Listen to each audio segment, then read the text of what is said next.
what do you do, Jared Leto? And he was like, let's go rock climbing. So we took a car together over to Chelsea Piers. He put Max on his back, put a little helmet on Maxine, and he climbed a rock wall with Maxine.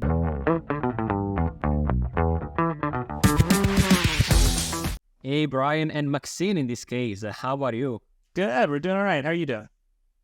Good, good. Welcome to the show. Was nice to see you both in Las Vegas at the Creative Economy Live, in person. I know that we're both in the same city. But how are things in this period of the year? Oh, cold and gray. I know. Yeah, no, January is always it's a great time to just to reset and make the plan for the year, which is what we're doing. Fantastic. And again, we know each other a bit. We are, again, in the same membership, Hampton. We met, in a few events here in New York, now last time in Las Vegas. So I know a bit about yourself. You have a big following, so I'm pretty sure that also people listening know you. But in a nutshell, we use this map thing where we say, basically the mission, so what do you want to achieve, the achievements, and if that you want to share with us, and the purpose. So what do you want, why do you do what you do? Just to know a bit yourself, a bit better. We're going to go more in details, but it's just some elevator pitch about yourself. Yeah. So I went to film school at NYU, graduated in 2009, and I was working in advertising. I made a movie that premiered at South by Southwest, a feature film. And while I was writing my second feature, my wife and I got a dog and a puppy. And I didn't want to put her in daycare while I went to work. Also, daycare was really expensive, so I would bring her on the train to my office every day. And at the time, the MTA had a new rule that dogs had to be in carriers to ride on the train. I actually got a ticket once for not having a dog in a carrier. Wow. It's kind of crazy. So I looked at every carrier on the market. This was 2015. Before influencers were kind of a really kind of more widely used term, which was 17. But I made an Instagram account for her, and just as a creative outlet. I was in a creative industry. I just wanted to make stuff. So I just started throwing stuff online just as a fun thing to do. Yeah, basically, to make a long story short, over the next 6 years, built her accounts up to where they are now, which is about 7 million followers across platforms. We became known as the dog in the backpack. And in 2021, we launched a company called Little Chonk, where we invented the Maxine 1 dog backpack. There's a real need in the pet industry for high quality products. We were early to what we're seeing now, which is the premiumization and humanization of the entire pet industry. For my dog, I wanted better built products that were designed with premium materials. And so we built it, launched it off of Maxine's channels, sold out in 4 minutes. And we did over 7 figures on a $0 CAC in our first year. It was named the best dog backpack by Wired and Cosmopolitan and Good Housekeeping and the Dodo. And now we're developing 4 new products and kind of scaling in 2024. Watching your videos, some of them are quite crazy, right? You met very influential people. You've been in places that usually people cannot access to, right? So and maybe more about that, how was your first experience in, again, getting all these, love and this big audience and community growing on you? And if you have any, exciting or funny stories that happened to you, because I'm pretty sure that you have something to share. I had really bad food poisoning one day, and I was in bed all day. I wake up at 12 p.m., and I had 2 emails from Ed Sheeran, probably Ed Sheeran's team, not him directly, being like, hey, Ed Sheeran's going to be at the Howard Stern show tomorrow. Would love to meet Maxine. I don't know. It just kind of felt fake to me. So I was like, peace. So I went back to sleep. And then at 4 o'clock, there was another email being like, hey, following up, meet us at that, and I'm just like, it kind of clicked. And I was like, wait, holy shit, I think this is real. And I mean, luckily, I wasn't really sick come the next morning, because I was like, well, if I'm still sick, obviously I'm not going to the Howard Stern show. So we rushed over the next day, felt fine. Rushed over to the Howard Stern show, sitting in the green room with Chris Olsen, who we met, who's another big influencer, who is just truly the nicest person in the world. Ed Sheeran walks in with 50 people trailing him, and he's like, hello. And I'm like, wow, it's just weird to see in person. And I was just like, all those interactions, they're transactional, because these people they're very busy. This, I get what this is. I'm like, hey, do you want to wear Maxine? And he's like, okay. We got a hit up from Jared Leto on Instagram. He was in town promoting his new album and was there for Fashion Week. So I just went down to the Thompson Hotel, and they were like, all right, come upstairs to the hotel. Jared's up there. We go up to the hotel, and Jared says hi. He said, I don't know. What do you do, Jared Leto? And he was like, let's go rock climbing, because I didn't know he's like a very renowned rock climber. Like he climbs with Jimmy Chin, which is crazy. So we took a car together over to Chelsea Piers. He put Max on his back, put a little helmet on Maxine, and he climbed a rock wall with Maxine. So, being able to like hit up a bakery to be, that makes something fun. Like my nieces, we went to Vegas. My nieces were like, oh, you have to hit up this bakery. I was like, okay. These like 13-year-old girls were like, go do this. Okay. And you DM them. And immediately like, yeah, come on by. We'll give you like a dozen donuts and we'll design Maxine's face on them. And it's just cool. Like, I don't care about donuts, but I like to go on weird adventures with my dog and get like things customized for my dog. Like, that's just a cool memory to have. So it is because you have an audience, right? Watching your videos and commenting and so on. How do you manage that? Like, are you a person that try to comment on kind of like everything that they write to you? Are you more of a person like, I don't even look at comments because sometimes, they are hateful. Like, first of all, how is the relationship there? Like, are you finding social media going, at least for you, in a direction where there's a bit of more love lately? Is still like a hateful place for it to be? Is it 50-50? What happens with your audience? Our audience knows us really well. We've also gotten, Maxine is pretty well known, I feel like, above even her social following, because we live in New York. Because we get opportunities to put Maxine in to like embed her into the cultural zeitgeist a little bit. So everybody knows us, like they know our story. That's always been like a really important thing, that this started from a genuine place because I love my dog and we just kind of followed the breadcrumbs. Like, we never intended to have a big account, never intended to start a company, never intended to build a product. But it was really born out of an authentic place, which I think our audience really likes. And they know I take really good care of her. I think the only time we ever get hateful comments is like, on a TikTok video where it just kind of scales past our audience and gets like tens of millions of views. And then there's people who don't know us and they just say stupid shit, which is like, it's not really that hateful. People will always chime in and, be like, you're hurting the dog. And it's like, no, you're not. I mean, people say stupid shit because they don't know what they're talking about. That's what happens on the internet. I don't really knock anybody for it. I think the only time we ever got hateful comments is, we're Jewish. Mm-hmm. We post stuff during Hanukkah. That's stuff, unfortunately, like, no matter the heroine. That happens. It's, you'll get like emojis on a Hanukkah post, and which it doesn't bother. I just wish they were a little bit more creative. But the easy answer is we don't get a lot of hate. It's a lot of love, and we've got a really, really close relationship with our audience. Like, I spend a lot of my time in the DMs, reading them, responding to people. Like, we do a lot of weird shit. Like, there's this whole thing on Maxine's Instagram account where, she goes out to the balcony and will bark to a neighboring dog who barks back at her. So I made up this whole thing about like, it's kind of like Golden Girls, if you're familiar with that show. It's like these chatty women in the neighborhood, and she's got a best friend who's also kind of bitchy, and her name's Patty. And so we make up stories and have fun, and our audience likes that, and they play back. And I find that really charming, that it's just like, if you want to DM us or DM Little Chonk, like, I'll respond. And if I like the comment, I'll reshare it, and it'll just kind of get a conversation going. So I love responding to comments. I love reading them. Do you manage all this community only inside your social media channels, or do you have also them like outside, let's say in a Discord channel, for instance, where you can communicate?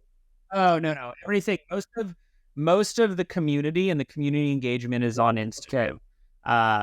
It's because that's where it's really close. TikTok still doesn't feel intimate to me. And I think that's and it's just because of how that algorithm works. Like, most of the videos that really scale, you just look at the numbers, like, most of those followers are not mine. So it's not really intimate conversation. We found that on Instagram it is. Instagram is like a really, really tight-knit community that we have. And maybe because, as you said, like in Instagram, you follow someone because you really want to follow someone. And then, you see in the feed, you see in the stories, while TikTok is the inverse funnel, right? You are not followed by the person, it's going to come on your For You page. And then, as you correctly said before, if they don't know you, they're going to just like start like, really either like commenting on faces that they don't really know about. That's why I think there is that, right? And that's, well, what about YouTube? I know that you have some videos there, but how do you feel on that?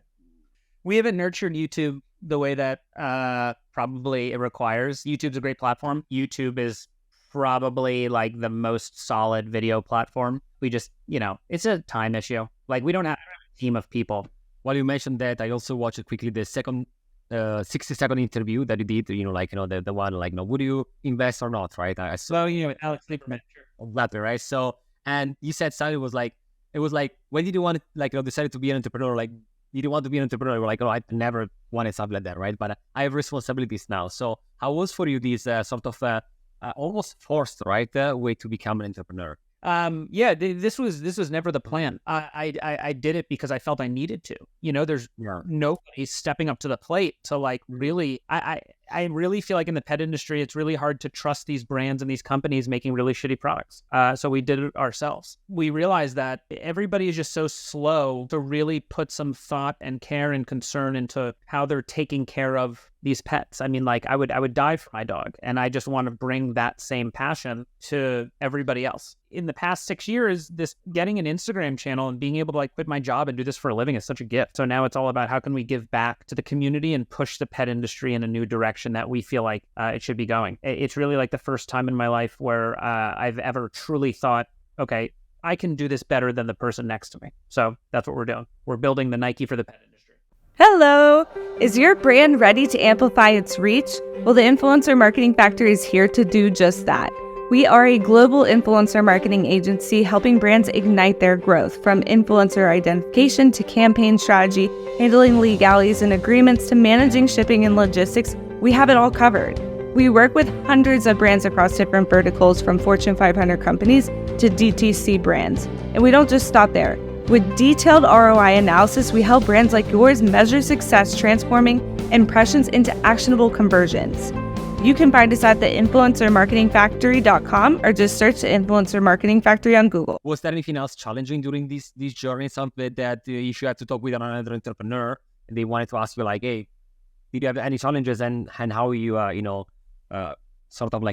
fix any problems or anything like that? A million problems a day. Every day has gotten exponentially more difficult when you're building a company, when you have, we only did a friends and family round of financing, so we don't have a VC that we're answering to, thank God. There's this misconception right now about if you have an audience that you can sell a product. That's 1000% not true. Not everybody with an audience even has a product to sell. And even if you get a product to sell, you're not sure if your audience wants it. What people don't understand is that the marketing and the distribution, it's a really unfair advantage, and it's fantastic. And it's a much easier way to get your product out there, especially in today's climate. What so many of these companies fail to understand is that the death knell to your business will be your inventory forecasting and your supply chain logistics, which are remarkably difficult. And it's really difficult if you don't have somebody at the helm who really understands all of that. And for us, I'm not just the marketing channel for this company. I'm the CEO, me and my co-founder. And we also we don't have a CPG background. We have content background. So it was, how can we fortify our business with the right people, the right advisors, the right investors who can help us in the direction that we need to go and who can quickly answer the questions that we have. And we're very lucky to have a really big support team. We lean very heavily on my wife throughout this entire thing. We were both working from home. She basically runs the supply chain at CareUp, which is a vitamin subscription company. So she's dealing with and she did that through COVID, massively complicated supply chain. So many touch points, so many things to keep in mind. And this is just a world that if you don't know it, it's really hard to understand how difficult it is. So a lot of people kind of throw themselves into this, which is great. Listen, if you told me every problem that was going to come up before I did this, I probably wouldn't do it. It's the same thing with getting a dog. If you told me how difficult it was to raise a dog, that would detract me from doing it. But, as long as you're up to the task of running a business, I think it's one of the most difficult things. But that's why, I like that you brought up something like supply chain. It's not the sexiest things if you think about it. It's not one of the things that you think about. When you post something about, successful entrepreneurs, right? It's not about supply chain, but it's part of the job, especially when it comes to consumer product, right? You have to think about okay, let me change my vendor from this place to that place because by unit I can spend less, and then also they ship faster and yada, yada, yada. All these type of things that you don't think about it on day one, but they absolutely can affect your business, especially when you start scaling, right? So in addition to the product, tell me a bit more about your business model in terms of revenue streams. Is it brand deals plus these do you do brand deals at all? Have you tried in the past? Do you just want one core revenue stream that is the product? Little Chonk is strictly a CPG business, so it's basically all product. For Maxine, it's brand deals. We don't chase platform revenue because that's that would would take up too much time these days. Like most of my time is focused on Little Chonk. And so income is found through doing brand deals and, finding the right brand partners, which again, we've been very lucky to have over the past few years. That's kind of able to sustain my, cost of living. Because to date, we haven't taken any payouts from Little Chonk. Every dollar we make has been reinvested in the business. You said at the beginning something about that not every influencer should create a product, right? Not everyone, just because they have an audience, are able to influence the others in buying. So with that said, do you have said any other products made by influencers, in addition to yours, of course, that we talked about before, that you like? Do you think that there is anything else out there that you were like, this was a good job, it was in line with the influencer, I like how they did the landing page, communication, and so on? I'm quite curious to see from your point of view, since you are not just a creator, but now an entrepreneur making consumer goods. I don't know. I don't have like a good answer for that, because I think so many of these products are not solving any problems for me. Okay. I think that's kind of like how we think about everything is like, does it solve a problem? Is it something people need? Or also the quality complaints, right? I noticed that sometimes they're like cheap quality, and I think that it can also, do you think that, I think that can also harm not just the product like that you're selling, but all your online digital, aspects, right? Because if you're selling something that is poor quality, just to sell something out, then people are going to start associating the quality of the product, right? It could be cheap. Yeah, we've seen that. That's with there have been some pretty big name brands recently that have filed for bankruptcy because the quality of the product just wasn't there. So you're not getting repeat purchases. So these companies are going to debt because, like, yeah, you might have an influencer selling a product, but like if they're not coming back or talk to their friends about it, you really don't have a long shelf life on that customer. So if it's not a quality product, like, you can do all the marketing you want, but if there's no value proposition, I don't know what you're doing. I mean, a lot of people say like brand is everything, and like, yeah, we believe brand is absolutely paramount, but if there's no foundation of a quality product, how are you going to be able to tell that story over and over and over and over and over, and consistently talk to people with some vigor about what you're building? So I'm not really bullish on TikTok Shop. I know they said that they did a lot of money. I believe it, like, I dumb shit on TikTok Shop, but like, in terms of a brand, Stanley's an outlier. I don't want to hear any more about Stanley. You're an outlier on TikTok Shop. Again, I think that CMO is a brilliant guy coming from Crocs.